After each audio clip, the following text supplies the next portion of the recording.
This is a video mainly for West Ham fans because I'm just really interested to understand what's going on with the supposed boycott that's happening tonight, where the large majority of your stadium will be empty because of, mass protest against them.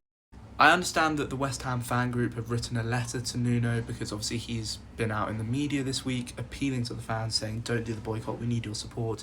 I mean, they've already had protests outside the stadium this season. Obviously the season didn't start that well under Potter. They're still in the relegation zone and they can't actually escape it tonight even if they win.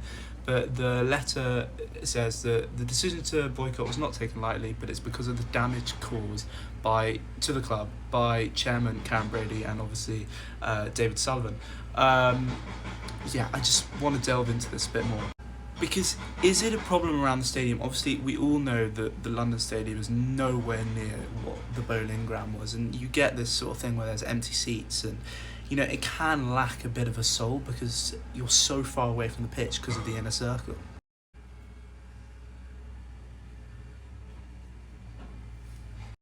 So for context, that was me at the London Stadium last season when West Ham were playing Spurs at home, and they actually drew the game 1-1 in what I thought was a pretty competent performance from West Ham.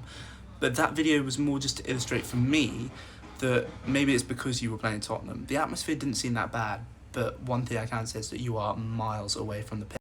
And when you put it in comparison with something like this, a classic old English stadium, something like a Selhurst Park you see nowadays, we all know the soul that the Bowling Ground had.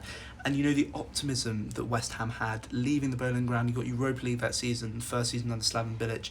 I remember you beat Man United in the final game you ever played at the Bowling Ground. It just feels like there's a bit of contradiction going on right now because one, obviously there are problems that need to be addressed, but what is it that you actually do to address these problems? And obviously this is one way of dealing with it. You put pressure on the club, no one turns up, they've got to find people to fill the seats. And yeah, I guess it's over to the club. But I'm just interested to find out more about why it is this is going on.